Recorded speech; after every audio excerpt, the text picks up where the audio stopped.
Hey folks, and welcome to another episode of the Leadership Tales podcast. Delighted today to be joined by Mike Porath. Mike runs an organization called The Mighty. When I first heard about this organization, I couldn't believe the story, the background. And it's quite a challenging story about his daughter being diagnosed with a rare disease and how Mike and his wife decided to set up The Mighty, which is a community, a health community, the largest health community in the world. But it's about sharing stories, whether you're a parent, whether you're a sufferer from a particular illness, and how you share your stories to help others. And when you hear his story built into the dream, build, and then serve, you'll hear a leadership philosophy driven by a passion and a purpose, which is beautiful. So lovely story. It'll tug some heartstrings, and it will tug some mental strings around how we as leaders can really engage communities, and how we as a community and wider community can pull together different views and different stories to help others in there. So I think you're going to love this one. And I'll look forward to hearing your feedback afterwards.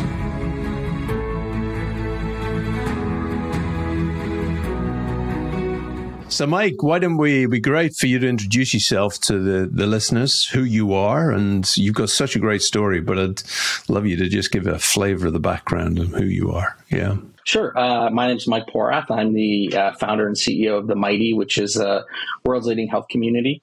My background, I grew up in the Midwest here in the United States, Cleveland, Ohio, one of four kids, Irish Catholic family. My dad was worked at Hallmark Cards as a salesperson for 30 years. My mom was a nurse.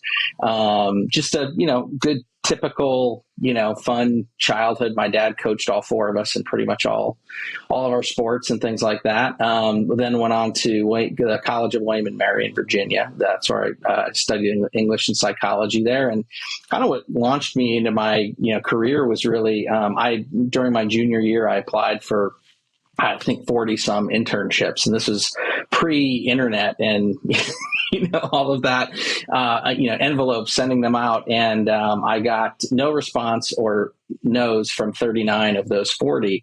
But there was a woman at ABC News up in New York who just liked the cover letter I sent. I didn't know anybody. I didn't have a real resume or anything like that.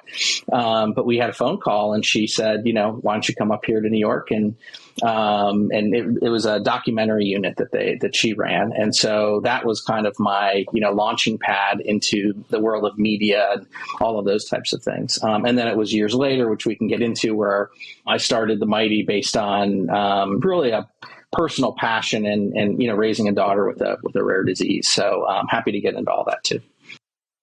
No, that's great. I love it. I love the fact that you go back to putting things in envelopes and posting them out. And you think about the work that you used to take to do all of that. And now it's online, forms filling out. But again, that was the way, things happen then. And actually now we still send out handwritten thank you cards to community members, to partners and clients. And I think it's, again, growing up as the son of someone who worked at Hallmark Cards, I saw my dad it was like every Christmas, he's sitting there watching college, football games, writing all these cards to folks, and it kind of became ingrained. And so when we send out, cards to community members or partners, they love it because when's the last time you got a handwritten card from a brand that you're a community or something that you were a part of? So, we love doing that stuff. Yeah, no, my old boss used to always do me handwritten notes after one-to-ones, just to say thank you, summarize the key points. But he always used to take the care of, I support Newcastle United, a soccer team across here, and they play in black and white. So he always used to pick something about Newcastle and the background and everything else. It makes a real difference. I love that touch. Yeah. It makes a difference. Yeah, it does. It does. So let's get into The Mighty, because, I'd love to dig deep into this, because this is an incredible story. Love you to just feel free to tell the story, and I'll ask a couple of questions as we go along. Tell us. Yeah, so I spent most of my career as a journalist, and again, working for mostly big media outlets, ABC News, NBC News, and New York Times. And as I was kind of growing professionally, my wife and I had our first child, a daughter. We have three boys as well.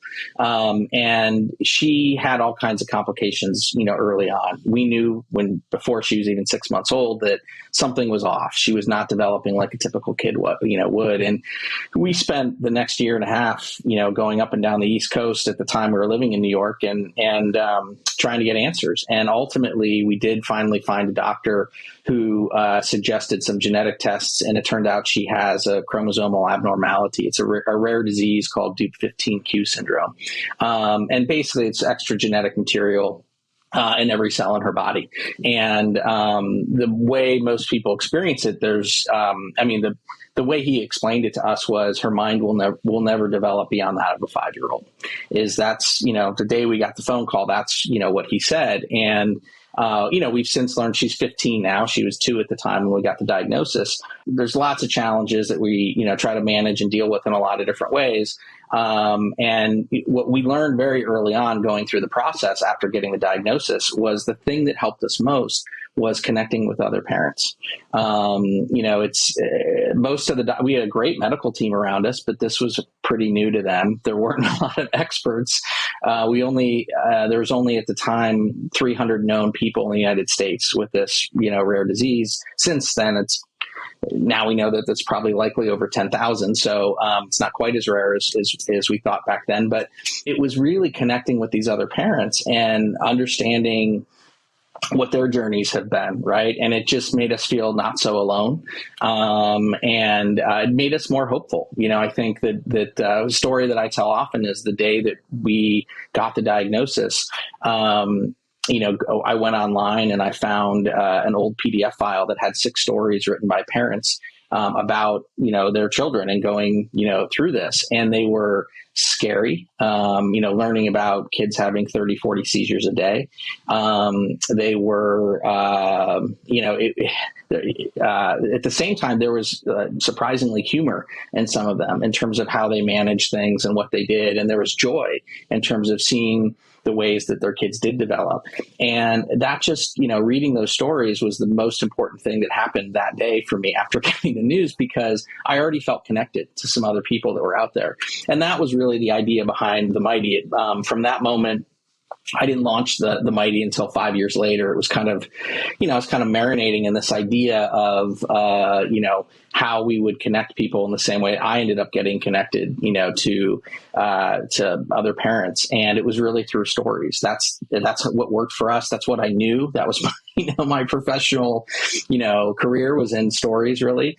And so we launched the Mighty, my wife and I did, with the idea that we could connect people through other people's stories. And so we started by, I hired a woman from the Huffington Post to start this with me, kind of bootstrapped. It was, paying her with my, savings account, checks, again, handwritten in the mail.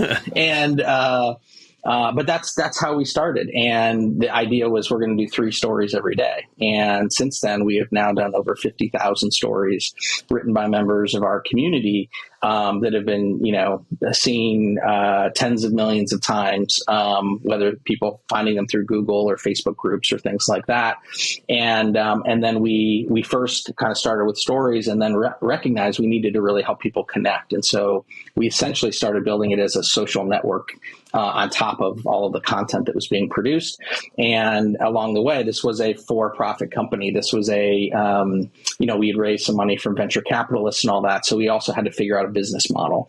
And that ended up being forms of content marketing and advertising, as well as, we eventually learned was we were sitting on such, great insight from millions of people. There's close to 4 million members of the community now who want to share about their own experiences. And that's very, very helpful to, when you look at that kind of data and insight in mass, that's really helpful to folks in the healthcare industry who are trying to better understand what people are going through. And so, that type of business model, we don't sell anyone's personal information. It's all anonymized and all that. But that ultimately led to, we're moving in this direction of really growing the company because we have the revenue sources coming in, and that allows us to support, a lot more people in the community. I love that. So it started with stories. It's reminding me of the human library that's out there that I don't know if you heard about, the human library, where you can go, and if you want to find out what it's like to be in somebody else's shoes, you can actually speak to somebody who is in those circumstances. So it is a bit like that. The stories are bringing to life different illnesses, and it's more about the parents, or is it about the patients? Just some interest in that side. It started with more of the parents, but it is definitely more of patients. So when we survey our members, we know that over 90% of them identify as people living with health conditions, health issues.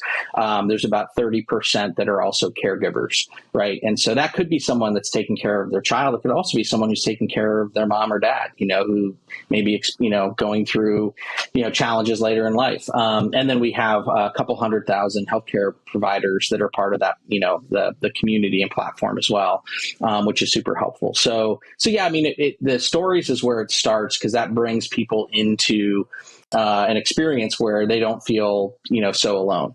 And then it moves on to a lot of people then join groups or sign up for email newsletters. We send out over 20 million email newsletters a month that reach people that, again, have maybe questions that other people that are like them are asking that they can provide answers to.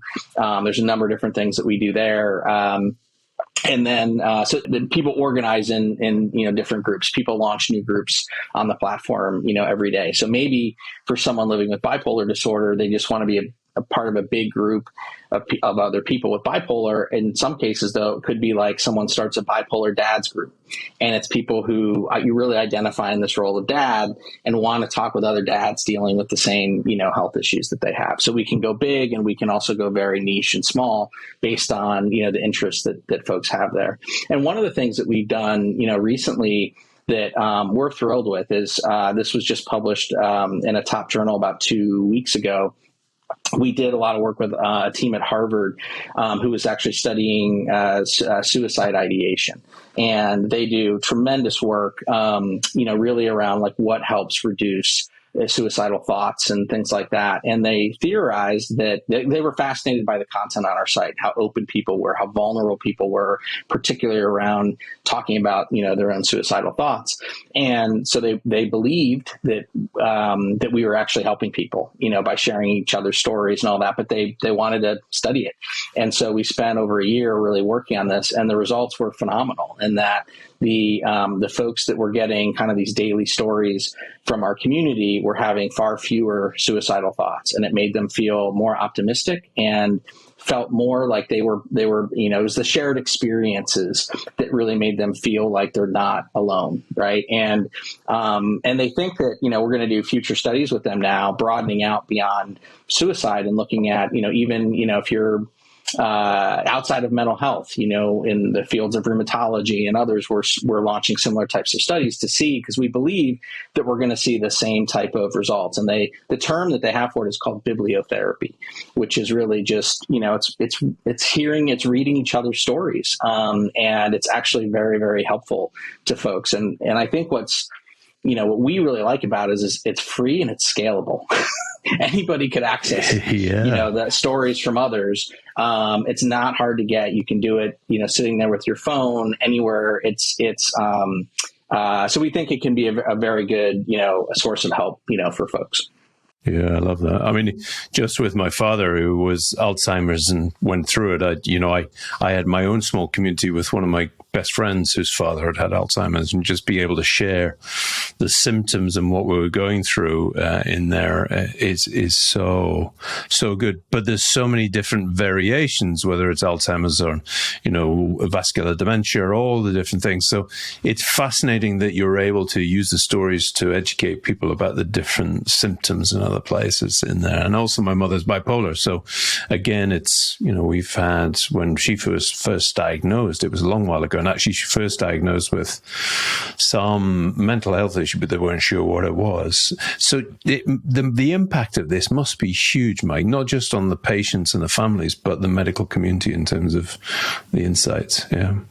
And that's what we're learning. I mean, when we first bootstrapped this again 8 years ago, It was, hey, can we build something that is actually helping people, that people consume, that they, kind of go to. And it's been, you've had a lot of entrepreneurs on your on your podcast. It's one of these things where you just keep working at it and figuring out, how it evolves. And it was really two paths for us that we tried to marry. One was on how do we get more people to share their stories and get them in front of other people that would actually find them really helpful, right? So, we took a path toward that. And then at the same time, we had to take a path of, well, we have to make more money than we spend at some point, even though we had backing of investors. And so it took a long time to kind of get those two paths to meet, but they're finally there. Which is great. And so, early on, we had a lot of anecdotal evidence that this was helping people just from hearing people's comments and all that. But as we, just the Harvard example is just one piece of where we're going and working with the medical community to show the impact that it's having, and also just how valuable the data is. Like during kind of the first, year and a half of COVID, we were surveying our community to really understand the impact that the pandemic was having on them. We asked hundreds of questions of the community, and we had 1.3 million answers to those questions that came back. Wow. And so we leveraged that, and these were all, anonymized responses. We leveraged that by working with academic institutions and, kind of government groups, because we had one of the richest sources of data on how people were experiencing, life in the middle of the pandemic. And so the impact, not just on people, but on kind of the healthcare ecosystem, I think is we're seeing that can be very, very large as well. I think that's a bit that we all forget, isn't it? The healthcare ecosystem and the surrounding, because we work with pharma companies and that big thing is getting close to the patient. So that's great. But it's the surrounding support and help that's, no matter what country you're in is big in there. So that's a massive impact in there. And when you talk about we talk about the business, because you've got an amazing lifestyle. Your wife is with your daughter in Atlanta, and tell us a bit about that. And then you're balancing the business. So when you talk about we, is it really we, or is it just you, Mike, doing all of it? Oh, no, it's very much a we. This year has been probably the hardest year of our family's lives, and that's unfortunately my daughter, who's also autistic. She just had a really rough time through the pandemic. A lot of these kids with special needs lost their services, lost all the therapies. She happened to also be going through puberty, and we were changing some medications, and which did not go well. And so that created kind of a perfect storm. And she had a lot of really severe behavioral issues, showing aggression toward all of us and herself, and we ended up trying a number of different things. Ultimately, ended up in a place where we're at the Marcus Autism Center in Atlanta, Georgia, which has a particular program for kids with severe behavioral issues. And unfortunately, years ago, I never would have thought that's where she would be, but that's where we find ourselves. So we were on a wait list for about 9 months. And then back in February of this year, they told us, if you guys can get here in the next month, the spot's yours. And so I moved there with her in a 2-bedroom apartment in Atlanta while my wife and 3 boys were here in Los Angeles. And so I was with her for about 5 months there. It's a day program. So she's there for 5-6 hours a day, with 2 or 3 people one-on-one with her, just, with her at all times, helping her and trying to develop a treatment program that helps her manage, kind of cope better, with things, and that we can help her not get so upset. And which would be good for not just her, but everyone in the family, to be honest. So I was there, through August, and then came back to get our middle 2 kids into school here. And my wife went out there. So we had about a 3-week overlap where all 6 of us were in a 900 square foot apartment in Atlanta. And then I drove back out here with our middle 2 to get them started in school and all of that. So it's a challenge. I was listening to one of the podcasts you did with another person this morning as I was getting the kids lunch together, and the word he kept using was resilience, right? And that really resonated with me because I think it's a skill that's been forced on us, for my wife and for me, and but also for the other kids, too, is just, figuring out our own way, through all this. And I mean, you talked about the broader we. So we have about a 50-person, company now, the Mighty, in terms of people working, most in the U.S. There's some folks international as well, that are, combined help with the content and distributing those stories, help with the, product and engineering to make our app and our newsletters and our website, work really well. And a great moderation team that really helps keep it a safe and supportive place. And of course now, a sales team, business development team that helps go out and talk to others in the healthcare industry and see how we can, ultimately partner with them. Yeah. And talk about a purpose-led business, because a lot of, I had a guest on that was just recording this morning, and financial services, purpose-led business. And people are going, yeah, purpose-led business, but they do have a purpose. But your purpose is fundamental. But I presume it's shifting, because it was a community and network, and now it's shifting. So how are you operating that in terms of strategy and purpose? Yeah, I mean, I think what's key is, for the first several years, we didn't really think about revenue, which seems odd. But we had investors who really believed in the idea of building up this robust, community. But we did have to, we had some growing pains, and we had to shift to getting everyone at the company to understand that we have to find ways to make money here, And so that was an important moment. And ultimately, we built a great team. We found models that we thought worked great for partners as well as people in our community. That was an important aspect. But I think, when I talk with other, founders, entrepreneurs, I mean, one thing that we often talk about is, in a selfish way, it's almost easier to build a business when there is a very clear purpose, because it's a lot easier to recruit. You can get people who really want to buy into, like, this is what they want to be a part of, especially for younger people, this generation, that they want to be a part of purpose-driven, organizations. And so I think it's easier to pull all of these parts together that are very challenging for any type of organization if you end up with you have the buy-in at the beginning. They're here because of the purpose in some, extent. So, I kind of have this little mantra of there's, some different skill sets that I think go into building something. And the first part is I kind of drop them all under the word dream, which is there's a real skill to figuring out, something that you want to accomplish and the impact that it can have, and getting people to really think bigger than maybe their initial idea is. And so that's, an element of it. And then I think the second goes under the word build. And that's all the stuff that just needs to, the things you do to make it happen. Right. And that's, it helps if you can be charismatic, because you don't do it alone. You have to pull, lots of people in, whether those are volunteers or employees or partners, or, it probably involves some type of sales. That may not be monetary, but you're selling someone on the idea, selling someone to give you time and effort.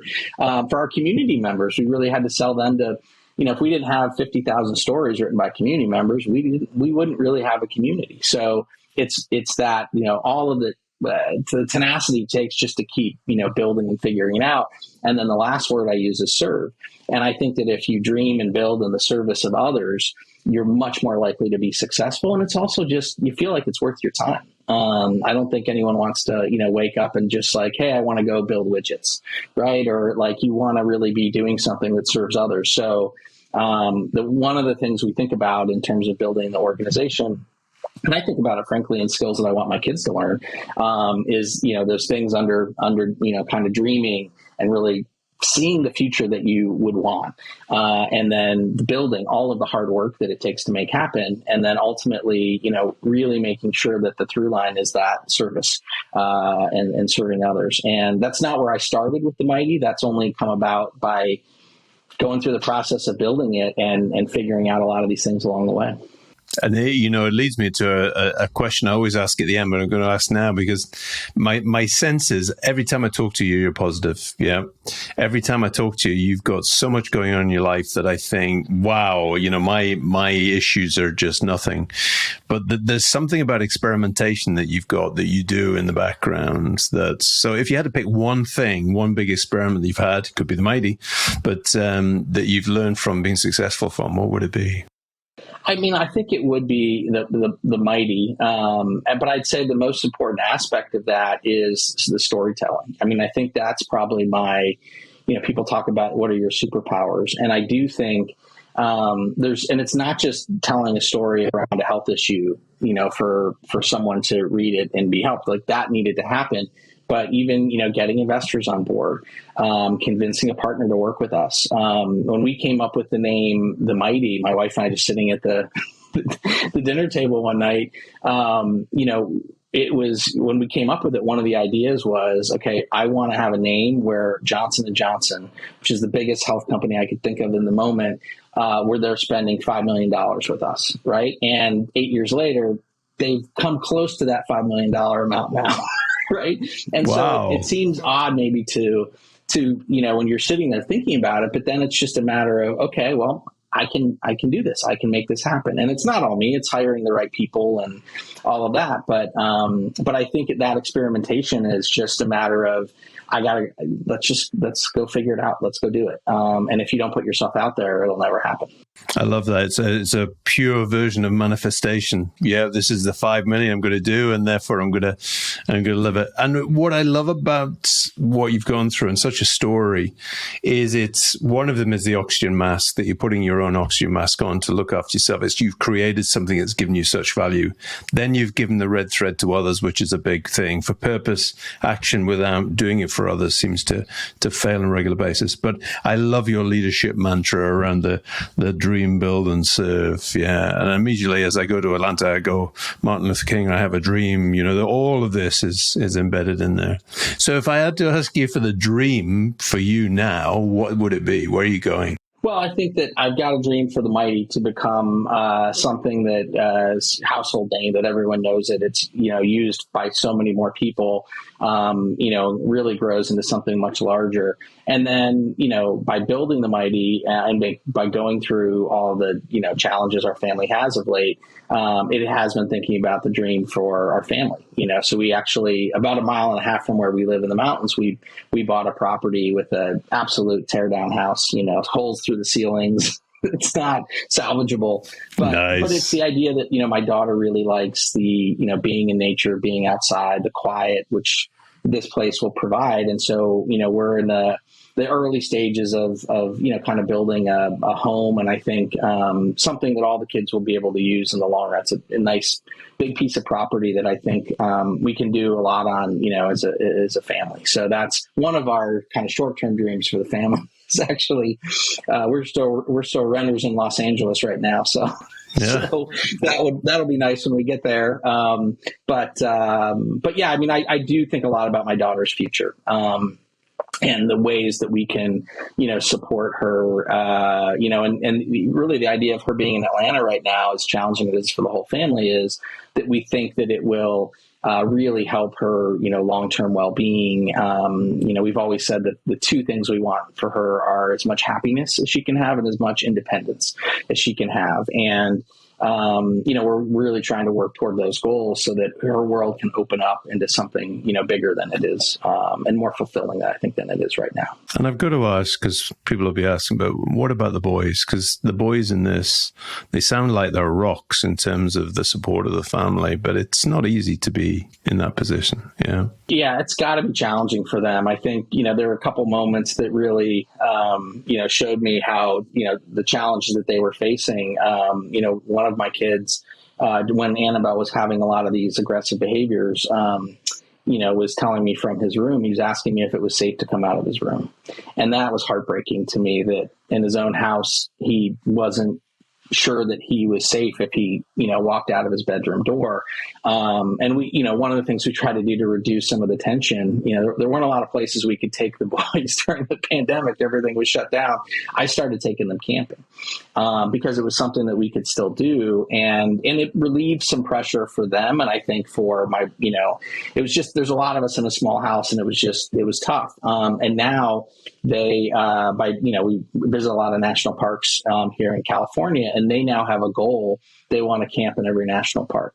So there's 62 nice. of them, and we've camped in 20 of them in the last 2 years, which is great. But I want to bring back resilience around them too, because it's amazing how much resilience kids can have and to show. And so what I've realized is, I have to ask them questions. They're not typically going to say how they're really feeling about something, but if I, bring it up, we'll go out to dinner, now I'm just with the two of them. So, I got them haircuts, after school yesterday, then we went out to a Mexican restaurant and we had a really nice conversation, but I have to kind of create moments like that and then ask them how they're doing, because they're not going to volunteer, a lot of that. But it's important that they know. And my wife and I have really, tried to repeat this often to them, why we're doing what we're doing this year, why we're split up as a family and all of that. And it was important, for them, I think, to go to, they were in Atlanta for about 3 weeks with us, and for them to see the center that she's going to and to hear from the people working with her, and so that they could see that aspect as well. But yeah, they're really resilient kids, and we just have to, again, continue to ask questions so that we make sure that we can respond to the needs that they have. I love that. I mean, I always remember being 7 or 8 year old, and there was a daughter next door had learning difficulties and behavioral problems. And I always remember almost a shock as a 7 or 8 year old, not being able to deal with it, but feeling shame to be able to have to say it or explain it. So, it's great that they are resilient and they're able to talk about it. It's good. It's amazing how natural it comes to them. I agree with you. I didn't grow up knowing a lot of kids with special needs or, other challenges. It was that generation. It was, they didn't go to the same school. They weren't really around as much. And these kids are growing up in a very different way. We sponsor the local baseball team. So one of my kids, he plays for the Mighty. It's a good baseball team name. Yeah, it is a great name. And one of the kids, I overheard I overheard one of the other kids asking him in the dugout something about the Mighty. And he was talking about that he has a sister who's autistic. And then he explained autism. This is from at the time he was 8 or 9 years old. He explained it as her brain is wired differently, which I thought was such a nice way to explain it to another kid. But it's just amazing how much that they see and they know and they intuitively just pick up. And what I was really proud of him for was when he was talking about the Mighty, when he's talking about his sister, there was no negativity in any of it. So often we think of disease, disability, they always start with dis, a negative, connotation. And I was so happy to hear him talk about his sister, not in a negative way, but just that she's different. And that, that's the type of thing that we try to, instill in them. You never know. You never really know if it's working until you see those moments like that one where I was just like, okay, some of the parenting stuff that we're doing is actually paying off here. Yeah, I love that. And, for me, it brings to a full circle everything about this. Because when I first met you, heard the story, I thought, here's a man and his wife who are trying to build something which is amazing and have built something that's amazing. But hearing your personal story, I suddenly realized the person you are. And, you're living the dream, the build, the serve. But I love that story about your son at the end, because as a parent, I know how hard it is. But to go through what you're going through and still get kids coming out with that, respect to you both in terms of what you've done, Mike. That is brilliant. Thank you. So much thanks for coming on and talking today. If people want to find out more about the Mighty or to contact yourself, how would they do that? How would they find you? Yeah, so the easiest way is just go to the website, themighty.com. We also have an app. They just search for The Mighty. They can, find that. They can also sign up for newsletters in both of those places for health issues or conditions that they, may have. And if anyone wanted to reach out to me, I'm just mike@themighty.com. So they can just drop me an email. Brilliant. Well, it was, again, to continue our conversation, brilliant to catch up with you. Thank you for sharing your story, and I'm sure people have got a huge amount out of this. Mike, I wish you all the best, and good luck with the 2 lives, and hopefully at some point soon you get that house that done and you're back together. I wish you all well. Yeah. Thanks so much, Colin. I really appreciate you having me on.